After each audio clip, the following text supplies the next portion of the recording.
वालेकुम। इस वीडियो में हम different mechanisms of cell injury की बात करेंगे और इस वीडियो में क्या कहते हैं बहुत सी बातें आपको काफ़ी रेपिटेशन लगेंगी क्योंकि जो एक ओवरऑल जनरलाइज्ड जो आइडिया है सेल इंजरी का वो ऑलमोस्ट सेम ही है क्योंकि बहुत से आपस में सारे एक जो फैक्टर्स होते हैं उनकी समेशन के थ्रू ही सेल इंजरी होती है और हम जो रिवर्सिबल और इरिवर्सिबल फैक्टर्स है जिसमें नेक्रोसिस और अपोप्टोसिस है वो हम पढ़ चुके हैं। तो उसकी सारी डिटेल्स में मैं नहीं जाऊँगा, लेकिन उन्होंने दिखाया हुआ है कि मैकेनिज्म्स में ये कहते हैं डिफरेंट डेट। सपोज कि माइटोकॉन्ड्रिया में डैमेज हो, सेल मेम्ब्रेन में कोई डैमेज हो या न्यूक्लियस के लेवल पे कोई डैमेज हो, उससे फिर सेल की इंजरी हो जाती है। और माइटोकॉन्ड्रिया में दिखाया हुआ है कि जब भी माइटोकॉन्ड्रिया में ड्यू टू हाइपोक्सिया या ड्यू टू एनी रेडिएशंस या due to any various toxins या due to increase in reactive oxygen species या ड्यू टू क्या कहते हैं इंक्रीज इन कैल्शियम आयंस पे हम देखेंगे कैल्शियम आयंस की वजह से भी होता है कि माइटोकॉन्ड्रिया में कोई डैमेज हो सकता है, जिसकी वजह से होगा क्या कि एटीपी में डिप्लीशन आ जाएगी। जब एटीपी डिप्लीट हो जाएगा और एटीपी की सोर्स जब डिप्लीट हो जाएंगी तो उससे क्या होगा, उससे ये होगा कि फिर जो एनर्जी डिपेंडेंट फंक्शंस जितने भी होते हैं बॉडी के, क्योंकि ATP we know it is vital vital क्या कहते हैं source for many reactions in our body, और अगर वही डिप्लीट हो गए तो एनर्जी डिपेंडेंट फंक्शन डिप्लीट हो जाएंगे। रिएक्टिव ऑक्सीजन स्पीशीज का ये देखा गया कि जब इंक्रीज होती हैं, हम अभी आगे और इनकी डिटेल पढ़ेंगे, तो ये डैमेज कराती हैं लिपिड्स प्रोटीन न्यूक्लिक एसिड को, जिससे सेल इंजर्ड हो जाएगा और फिर ओवरऑल वो नेक्रोसिस में चला जाएगा। और यहाँ पे इन्होंने यही माइटोकॉन्ड्रिया का फर्दर दिखाया हुआ है कि डिक्रीज ऑक्सीजन सप्लाई हुई या कोई टॉक्सिन्स आया या रेडिएशन हुई या ऐसा हुआ कि सर्वाइवल सिग्नल्स जिस तरह ग्रोथ हार्मोन जो था वो डिक्रीज होगा या कोई कोई क्या कहते हैं प्रोटीन डैमेज हो गया या अगेन कोई इन्फेक्शन हो गया, जिसकी वजह से होगा क्या कि माइटोकॉन्ड्रिया का डैमेज हो जाएगा। जब माइटोकॉन्ड्रिया का डैमेज हो तो अगेन जो वही ऊपर इमेज दिखाई हुई कि एटीपी जनरेशन में डिप्लीशन हुई, ऑक्सीडेट जो फ्री रेडिकल्स है वो इंक्रीज हुए, जिससे क्या कहते हैं मल्टीपल सेलुलर एब्नॉर्मैलिटीज आई, नेक्रोसिस हो गया। एंड इसमें इन्होंने दिखाया भाई हम अपोप्टोसिस में कर चुके हैं जो उसका इंट्रिंसिक पाथवे था अपोप्टोसिस का कि प्रो अपोप्टोटिक प्रोटीन इंक्रीज अगर हो और एंटी अपोप्टोटिक प्रोटीन डिक्रीज हो तो साइटोक्रोम सी लीक हो जाएगा, जिसकी वजह से होगा कि अपोप्टोसिस में सेल चला जाएगा। और एटीपी का उन्होंने और कहते हैं इन्होंने बाद में यही बताया है कि जो माइटोकॉन्ड्रिया डैमेज होता है it often results in the formation of high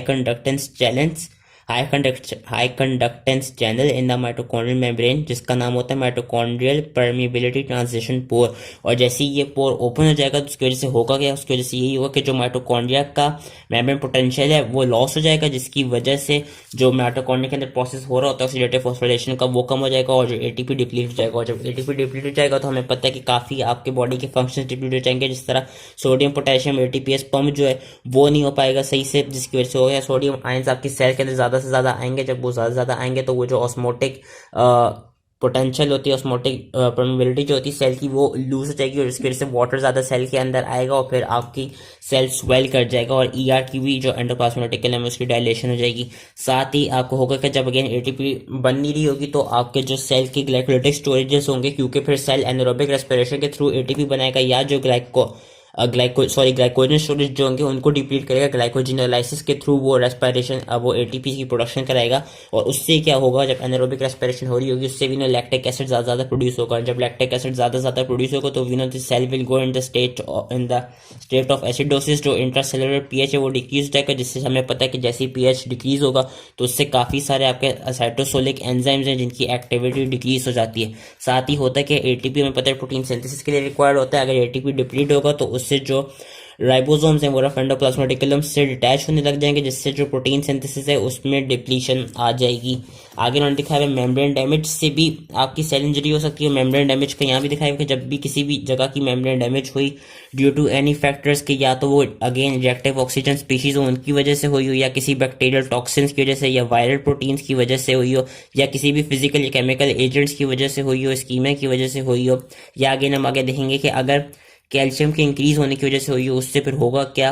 कि ये दिखाया हुआ कि अगर लाइसोसोमल मेम्ब्रेन डैमेज हुई तो उस जो लाइसोसोमल एंजाइम्स होते हैं वो लीक कर जाएंगे, जिससे फिर सेल नेक्रोसिस की स्टेज में चला जाएगा। और अगर प्लाज्मा मेम्ब्रेन लीक हुई तो जो उसके ट्रांसपोर्ट फंक्शंस होते हैं और जो सेलुलर कंटेंट्स है वो लीक कर जाएंगे और हमें नेक्रोसिस में पड़ा तो उससे फिर वो आसपास के जो सेल्स हैं वहाँ पे भी इन्फ्लेमेशन प्रोड्यूस करवाएंगे। यही इन्होंने मेम्ब्रेन डैमेज का यहाँ पे बताया हुआ है कि early loss of selective membrane permeability leading ultimately to overt membrane damage is consistent feature of most form cell injury. हाँ, ये चीज़ याद रखनी जो मैंने अपनी पिछली वीडियोस में बता चुका हूँ कि ये सिर्फ नेक्रोसिस की फॉर्म में ही सेल मेम्ब्रेन इंजर्ड होती है। सेल मेम्ब्रेन आपकी एपोप्टोसिस में डिस्टर्ब नहीं होती। वो एक क्लिनिकल जो डिफरेंस पढ़ा था हमने वो ये था कि सेल मेम्ब्रेन नेक्रोसिस में डिस्टर्ब होती है, एपोप्टोसिस में नहीं होती। कॉजेस को उन्होंने यही बताया जो मैं भी बता चुका हूँ कि इस्कीमिक सेल्स मेम्ब्रेन डिफेक्ट्स में भी result of again ATP depletion या calcium mediated activation of phospholipases या by bacterial toxins, viral proteins और lytic components of and variety of physical and chemical agents. Reactive oxygen species बताई हैं जिनकी वजह से और कर एटीपी डिप्लीशन है, उसकी वजह से डिक्रीज फॉस्फोलिपिड सिंथेसिस होगी। वी नो कि फॉस्फोलिपिड ही मेन कंपोनेंट होता है सेल मेम्ब्रेन का। जब वही डिक्रीज हो जाएगा तो सेल मेम्ब्रेन डिस्टर्ब हो जाएगी। And increase in phospholipid breakdown due to increase in ये कहते हैं इंट्रासेलुलर कैल्शियम आयंस। उससे भी जब फॉस्फोलिपिड्स का ब्रेकडाउन होगा फिर lead to accumulation of lipid breakdown products including unesterified free fatty acids, acyl carnitine and lysophospholipids. और साइटोस्केलेटन एब्नॉर्मैलिटीज भी उन्होंने दिखाई हुई है। और उन्होंने यहाँ पे भी इस क्या कहते हैं फ्लोटेस्ट में भी इन चीज़ों का ये है कि अगर आपने पैराग्राफ्स बड़े बड़े नहीं रीड करने और एक समरी चाहिए या क्विक ओवरव्यू लेना है तो आप इनकी इमेजेस देख सकते हैं। इमेजेस में काफ़ी अच्छा सा एक्सप्लेन किया हुआ है। जैसा सेल मेम्ब्रेन डैमेज करने यहाँ पे दिखाया हुआ है कि जो रिएक्टिव ऑक्सीजन स्पीशीज होती हैं उससे लिपिड पेरोक्सीडेशन होती है। वी नो लिपिड पेरोक्सीडेशन से क्या होता है कि फॉस्फो और आपकी जब वही फॉस्फोलिपिड्स की जब वो नहीं हो पा रही होगी, सही से सिंथेसिस नहीं हो पा रही होगी और डिप्लीशन ज़्यादा हो पा रही होगी, इससे होगा फॉस्फोलिपिड लॉस होगा जिससे मेम्ब्रेन डैमेज होगी। साइटोसोलिक कैल्शियम का हम अभी आगे एंड में भी पढ़ेंगे। जब वो इंक्रीज होता है तो वो फॉस्फोलाइपेज को एक्टिवेट कर देता है और वो कुछ प्रोटीजेस को एक्टिवेट कर देते हैं जो कि साइटोस्केलेटल में डैमेज क्रॉस कराते हैं। और फॉस्फोलाइपेज भी जब एक्टिवेट होगा तो वो फॉस्फोलिपिड्स की डिग्रेडेशन को बढ़ा देगा जिससे अगेन लिपिड ब्रेकडाउन प्रोडक्ट्स आपके क्या कहते हैं बढ़ेंगे और वो अगेन सेल मेम्ब्रेन ये दोनों दिखाई हुई भी डिस्टर्ब हो जाएगी। और उन्होंने डिफरेंट जगहों की दिखाई हुई कि let's suppose plasma membrane damage हुई तो उससे वही होगा कि और जो ऑस्मोटिक बैलेंस है वो लॉस हो जाएगा क्योंकि फ्लूइड्स आपके अंदर आने लग जाएंगे और जो सेलुलर कंटेंट्स है वो लीक होने लग जाएंगे। और कुछ मेटाबोलाइट्स भी आपके क्या कहते हैं जिस तरह ग्लाइकोलिटिक इंटरमीडिएट्स के जो मेटाबोलाइट्स जो कि वाइटल होते हैं रिकॉन्स्टिट्यूशन ऑफ एटीपी के लिए वो भी डिप्लीट आउट हो जाएंगे। एंड उन्होंने ये दिखाया कि अगर लाइसोसोम की मेम्ब्रेन लेट सपोज डैमेज हुई तो जो लाइसोसोम के जितने भी एंजाइम्स होते हैं जिस तरह डिफरेंट आरएनएसेस, डीएनएसेस या प्रोटीएसेस, फॉस्फेटेसेस वगैरह वो सारे आपके लीक आउट कर देंगे और वो फिर अपने जो रिस्पेक्टिव उनके सबस्ट्रेट्स हैं उनको जाके डैमेज कर देंगे, उनको जाके क्लीव कर देंगे। फिर उन्होंने यहाँ पर डैमेज टू डीएनए दिखाया हुआ है। इसका उन्होंने ये दिखाया हुआ है कि damage to nuclear DNA activates sensors that triggers p53 dependent pathway. ये p53 डिपेंडेंट पाथवे हम फ्यूचर में पढ़ेंगे लेकिन बेसिकली होता है कि जब भी डीएनए डैमेज हो मोस्टली ड्यू टू रेडिएशन या म्यूटेशंस उससे होता क्या है कि ये उसका एक प्रोटेक्टिव मैकेनिज्म प्रोड्यूस होता है जो कि p53 डिपेंडेंट पाथवे होता है। एंड होता ही यही है कि जब भी डीएनए डैमेज होती है तो जो p53 पास है वो कराता है कि वो जो सेल है उसको G1 फेस में अरेस्ट करा देता है और जो डीएनए में जो भी डैमेज आया उसका रिपेयर मैकेनिज्म स्टार्ट कर देता है। अगर ऐसे हो कि वो जो p53 पाथवे है वो सही से ट्रिगर ना हो पाए और वो मैकेनिज्म फेल कर जाए तो उस स्टेट में फिर जो आपकी डीएनए होगी क्योंकि डीएनए डैमेज ही रहेगी तो सेल ये चाहेगा कि वो डैमेज डीएनए को रखने के बजाय उस पूरे सेल को ख़त्म ही कर दे ताकि वो जो डैमेज डीएनए है जिसमें क्या कहते हैं ख़तरा है कि वो आगे फर्दर कोई म्यूटेशंस कॉज कर ले तो बेहतर यही है कि वो सेल ख़त्म हो जाए। तो इसलिए इस पाथवे में क्या होगा जब भी डीएनए डैमेज होगी तो फिर सेल आपका कैस्पेसिस को एक्टिवेट करके एपोप्टोसिस की स्टेट में चला जाएगा क्योंकि वो जो डैमेज डीएनए है उसको फिर सेल के अंदर रखने का कोई फ़ायदा नहीं है। आगे फिर इन्होंने आगे मैंने कहा था रिएक्टिव ऑक्सीजन स्पीशीज का हम काफ़ी पढ़ेंगे जो फ्री रेडिकल्स को प्रोड्यूस करती हैं। उसकी इन्होंने यहाँ पे काफ़ी सारी इंपॉर्टेंट वो दी हुई है, डिटेल दी हुई है। और अगेन उसके लिए हमको अगर ओवरव्यू चाहिए तो हम ये फिगर देख सकते हैं। बेसिकली होता है कि जो आपके फ्री रेडिकल्स होते हैं फ्री रेडिकल्स के पास एक खास चीज़ होती है अनपेयर्ड इलेक्ट्रॉन्स। और अनपेयर्ड इलेक्ट्रॉन्स क्या करते हैं वो कोई भी इनऑर्गेनिक या ऑर्गेनिक केमिकल्स में आपके प्रोटीन्स, लिपिड्स और कार्बोहाइड्रेट्स, न्यूक्लिक एसिड्स आ गए उनको जाके वो अटैक करते हैं। और जब वो उनको अटैक करते हैं तो वी नो कि वो उनको अगेन अटैक करके उनको डैमेज करते हैं। और ये आपके जो कंपोनेंट्स होते हैं ये सेल मेम्ब्रेन का, ये न्यूक्लियस का काफ़ी इंपॉर्टेंट पार्ट होते हैं। तो और होता है क्या कि जो रिएक्टिव ऑक्सीजन स्पीशीज है ना ये नॉर्मली प्रोड्यूस हो रही होती हैं लेकिन बहुत लिटिल क्वांटिटी में। और होता है कि सेल के पास कुछ ऐसे मैकेनिज्म्स हैं कि वो जो लिटिल क्वांटिटी में भी प्रोड्यूस हो रही होती है वो उनको जल्दी से जल्दी ख़त्म कर देता है। लेकिन लेट सपोज कि उसके पास वो जो रिएक्टिव ऑक्सीजन स्पीशीज जो है वो अगर सेल में को ड्यू टू एनी रीज़न ज़्यादा से ज़्यादा प्रोड्यूस होने लग जाए या वो ऐसा करें कि वो जो जिस वजह से वो जिन सेल मैकेनिज्म्स के थ्रू वो आपका क्या कहते हैं सेल से प्रोड्यूस होकर बाहर निकलने की, अगर वो सही से बाहर नहीं हो पाए तो वो सेल एक कंडीशन में चली जाती है, उस कंडीशन को हम कहते हैं ऑक्सीडेटिव स्ट्रेस। ये ऑक्सीडेटिव स्ट्रेस काफ़ी सारी सेल इंजरीज, कैंसर्स और क्या कहते हैं कुछ डिजीजेस जिस तरह अल्जाइमर डिजीज है उसमें भी देखा गया है। एंड ये ड्यूरिंग इन्फ्लेमेशन भी आपका होता है, जो ल्यूकोसाइड्स होते हैं ये आपकी कुछ रिएक्टिव ऑक्सीजन स्पीशीज को प्रोड्यूस कराते हैं, ताकि वो जो अब इन्फ्लेमेशन में ये होता है ताकि वो बैक्टीरिया को या जो भी डेड सेल्स और अनवांटेड सब्सटेंस है उसको डिस्ट्रॉय कर सकें। तो यहाँ पर उन्होंने दिखाया हुआ जनरेशन ऑफ फ्री रेडिकल्स। यही एक तो नॉर्मल जो रेस्पिरेशन का प्रोसेस है उसमें भी जो रिडक्शन ऑक्सीडेशन रिएक्शंस होते हैं ड्यूरिंग नॉर्मल मेटाबॉलिक प्रोसेसेस, एक तो तब भी रिएक्टिव ऑक्सीजन स्पीशीज आपको प्रोड्यूस हो रही होती हैं लाइसोसोम्स में, एंडोप्लाज्मिक रेटिकुलम में, माइटोकॉन्ड्रिया में, क्योंकि जो O2 होता है, O2 क्या करता है, जो अपने 4 इलेक्ट्रॉन्स को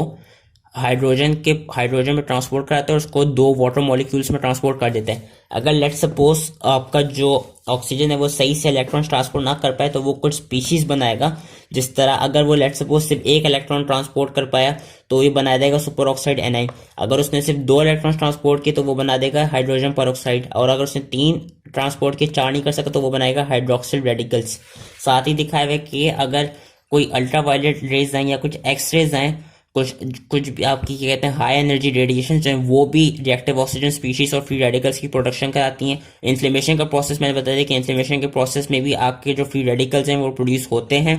and enzymatic metabolism of exogenous chemicals और drugs they also generate free radicals that are not reaction, जो कि रिएक्टिव ऑक्सीजन स्पीशीज नहीं होते लेकिन जो उनके इफेक्ट्स होते हैं वो बिल्कुल रिएक्टिव ऑक्सीजन स्पीशीज की तरह ही होते हैं। और फिर उन्होंने दिखाया है कि कुछ ट्रांजिशन मेटल्स होते हैं जिस तरह आयरन और कॉपर, ये भी अपने इंटरसेलुलर रिएक्शंस में क्या कहते हैं फ्री रेडिकल की फॉर्मेशन करा सकते हैं। जिस तरह यहाँ पे एक फेंटन रिएक्शन दिखाया हुआ है जिसमें जो आयरन आयंस हैं वो हाइड्रोक्सिल आयंस की जो फ्री रेडिकल्स हैं उनकी प्रोडक्शन करा रहे हैं। एंड नाइट्रिक ऑक्साइड का भी उन्होंने दिखाया हुआ है कि it's a important chemical mediator generated by endothelial cells, macrophages, neurons and other cell types which can also act as a free radical.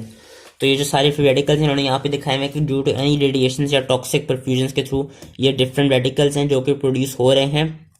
लेकिन ये प्रोड्यूस होके फिर रिमूव कैसे होते हैं? रिमूव ऐसे होते हैं क्योंकि मैंने कहा कि आपके ये जो नॉर्मल, अभी जिस तरह हम नॉर्मल स्टेट में भी हैं तो नॉर्मल स्टेट में भी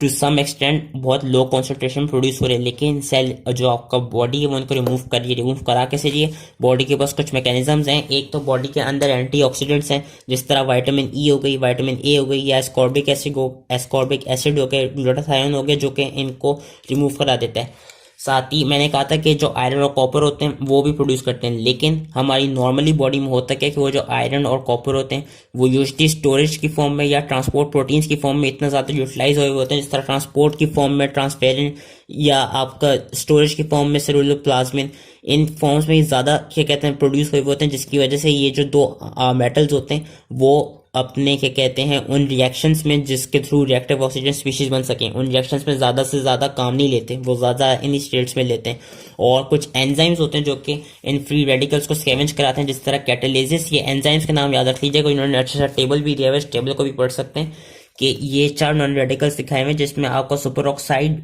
एनाइन है, हाइड्रोजन परऑक्साइड है, हाइड्रोक्सिल एनाइन है, और ये आपका क्या कहते हैं ये भी इन्होंने एक दिखा हुआ है, ये पेरोक्सी नाइट्राइट आई बिलीव इसका नाम होता है, ये एक एनाइन है। होता क्या इसमें से जो सबसे ज्यादा reactive oxygen derive free radical है ना, वो ये वाला है, हाइड्रोक्सिल आयन है। एंड होता क्या है कि ये चारों रिमूव कैसे होते हैं? जो सुपर ऑक्साइड एनाइन है ये यूजली सुपर ऑक्साइड डिस्म्यूटेस इसको रिमूव करता है, जो एंजाइम है। जो हाइड्रोजन परऑक्साइड है ये कैटालेस के थ्रू रिमूव होता है, ये कन्वर्ट हो जाता है वाटर और ऑक्सीजन में। एंड जो हाइड्रोक्सिल एनाइन है ये आपका ग्लूटाथायोन परऑक्सीडेस आपको इसको रिमूव करता है, एंड आपके इसको पर ऑक्सीनाइट्राइट को रिमूव कराता है पर ऑक्सीरिडॉक्शंस। ये एंजाइम्स इनके नाम याद रख लीजिएगा। इनमें ये याद रखना कि जिनमें से सबसे ज्यादा जो रिएक्टिव, जो most reactive oxygen derive free radical है वो है हाइड्रोक्सिल एनाइन। एंड यहाँ पे उन्होंने दिखाया है कि इनके पैथोलॉजिक इफेक्ट्स क्या हैं। यूजली यही है कि डैमेज कर सकते हैं आपके लिपिड्स, प्रोटीन्स को, डीएनए को, जो कि इन दोनों का है। और इसका उन्होंने ये भी दिखाया हुआ है। और इसमें हाँ इन दोनों का बस ये याद रखना है कि जो इन दोनों का ये है कि जो सुपर ऑक्साइड एनाइन है ये यूजली आपका जो क्लोजर वो होती हैं चीज़ें होती हैं उनको डैमेज करता है, वेरेस जो हाइड्रोजन परऑक्साइड है ये दूर की चीज़ों को भी, लेट सपोज अगर एक जगह से प्रोड्यूस हो रहा हो तो वो सिर्फ करीब की चीज़ों को नहीं, वो काफ़ी दूर की चीज़ों को भी, दूर के भी सेल्स या टिश्यूज को भी डैमेज कर सकता है, because it can act from के उन्होंने यहाँ पे दिखाया हुआ है कि it can act distant from site of production, ये इस चीज़ का मतलब है। और इनके वही जो इनके पैथोलॉजिक इफेक्ट्स होते हैं वो यही होते हैं कि लिपिड पेरोक्सीडेशन कराते हैं। लिपिड पेरोक्सीडेशन से क्या होगा कि आपकी जो सेल मेम्ब्रेन डैमेज आ जाएगा। जब सेल मेम्ब्रेन में डैमेज आ जाएगा तो वीनो की जो सेल के कंटेंट्स है वो लीक आउट कर जाएंगे, या सेल के अंदर वाटर ज़्यादा से ज़्यादा आ जाएगा। और सिर्फ सेल मेम्ब्रेन, सिर्फ कि बाहर की सेल मेम्ब्रेन नहीं, it can be any cellular membrane, it can be cell membrane of any organelle as well. Protein की मॉडिफिकेशन दिखाया हुआ है कि अगर ये ज़्यादा प्रोड्यूस होंगे तो जो आपकी प्रोटीन्स होंगी उनमें क्या होगा कि क्योंकि वी नो कि प्रोटीन्स के पास आपके वो होते हैं, साइड चेन्स होती हैं अमाइनो एसिड में, तो वो करेंगे क्या, वो इन साइड चेन्स को जाकर ऑक्सीडाइज कर सकते हैं, या वो प्रोटीन में क्रॉस, दो प्रोटीन्स के दरमियान क्रॉस लिंक्स प्रोड्यूस कर सकते हैं, या वो प्रोटीन्स में ऑक्सीडेशन, प्रोटीन्स को ऑक्सीडाइज कर सकते हैं, जिसकी वजह से होगा क्या, क्योंकि हमें पता है हमारी बॉडी में काफ़ी प्रोटीन्स ही होती हैं, जितने भी एंजाइम्स हैं, जितने भी क्या कहते हैं, जैसे जितने भी एंजाइम्स सारे प्रोटीन्स ही होते हैं, तो उनका स्ट्रक्चर जो है वो डिस्टर्ब हो सकता है, जिसकी वजह से वो एंजाइम जब डिस्टर्ब हो जाएगा तो वो अपनी नॉर्मल फंक्शन जो है वो नहीं कर पाएगा, और ये भी चांस है कि वो काफ़ी सारी मिसफोल्डेड प्रोटीन्स प्रोड्यूस हो जाएं। और उन्होंने ये दिखाया है कि डीएनए को डैमेज करते हैं। जब डीएनए को डैमेज होगा तो उससे क्या होता है कि उससे हमने पढ़ा था कि डीएनए में भी देयर इज अ चांस कि डबल स्ट्रैंड प्रोड्यूस हो जाएं, या डीएनए में कुछ आपकी क्रॉस लिंक्स आ जाएं, जिसकी वजह से होगा क्या, डीएनए में म्यूटेशंस कॉज हो सकती हैं। लास्टली एक है डिस्टर्बेंस इन कैल्शियम होम्योस्टेसिस और ईआर स्ट्रेस। कैल्शियम होम्योस्टेसिस ये है कि मैंने बताया कि ड्यू टू एनी इस्कीमियास या टॉक्सिन्स की वजह से होता क्या है कि जो साइटोसोलिक कैल्शियम है वो इंक्रीज कर जाता है, और जब साइटोसोलिक कैल्शियम इंक्रीज कर जाएगा तो उसकी वजह से भी सेल इंजरी होगी। क्यों? क्योंकि जब cytosolic calcium let's suppose increase कर गया, या माइटोकॉन्ड्रिया से रिलीज हो रहा है या ईआर से रिलीज हो रहा है, उससे होगा क्या, it will activate cellular enzymes, और सेलुलर एंजाइम्स में कौन से, वो फॉस्फोलाइपेज को एक्ट करेगा, जिसकी वजह से क्या होगा, फॉस्फोलिपिड्स डिक्रीज हो जाएंगे। वो प्रोटीजेस को एक्ट करेगा, जिसकी वजह से क्या होगा कि आपकी डिफरेंट जो भी मेम्ब्रेन की या जो भी साइटोस्केलेटल प्रोटीन्स हैं वो सारी डैमेज हो जाएंगी। एंडोन्यूक्लियस को ऐड करेगा, जिससे जो आपके डीएनए हैं और जो आरएनएज हैं वो डैमेज हो जाएंगे। साथ ही वो कुछ एटीपीएजेस को ऐड कर सकते हैं, क्योंकि वी नो कैल्शियम जब एज अ सेकेंडरी मैसेंजर या वो एंजाइम अपना क्या कहते हैं एक्टिवेटर के तौर पे भी काम करता है, तो ये इन एंजाइम्स को जब एक्टिवेट कर देगा तो उससे जो ये सारे स्ट्रक्चर हैं डैमेज हो जाएंगे। जब ये सारे स्ट्रक्चर्स डैमेज हो जाएंगे तो वी नो अगेन वही रेपिटेशन वाली बात, सेल इंजरी हो जाएगी। और यहाँ पर उन्होंने ये दिखाया हुआ है कि ये इंक्रीज साइटोसोलिक कैल्शियम आयन से होता क्या है कि जो माइटोकॉन्ड्रिया की, उसका जो हमने पढ़ा था माइटोकॉन्ड्रिया का जो परमेबिलिटी ट्रांजिशन पोर था वो ओपन हो जाएगा। उसके ओपन होने की वजह से होगा क्या कि जो एटीपी है उसकी डिप्लीशन होगी। एटीपी की डिप्लीशन जब होगी तो अगेन मैं सारी पीछे चीज़ें बता चुका हूँ वो फिर से हो जाएंगी, क्योंकि मैंने कहा था कि इन चीज़ों में रेपिटेशन ज़्यादा है। लास्ट उन्होंने दिखाया हुआ है ईआर स्ट्रेस, और इनके लिए अगेन बेहतर चीज़ यही है इस टॉपिक के लिए कि हम इन पिक्टोरियल चीज़ों के थ्रू इनको पढ़ लें। लास्ट चीज़ उन्होंने दिखाई हुई ईआर स्ट्रेस, बेसिकली होता है कि हमने पढ़ा था कि शेपरॉन्स होती थी जो कि प्रोटीन्स को उनकी फोल्डेड जो मेच्योर फॉर्म होती है उसी में रखती थी, which were responsible for making sure कि जो प्रोटीन्स हैं वो अपनी जो नॉर्मल उनकी फोल्डिंग है उनकी फोल्डिंग सही से हो रही है। लेकिन लेट्स सपोज कि कोई भी ऐसी कंडीशन आए जिसकी वजह से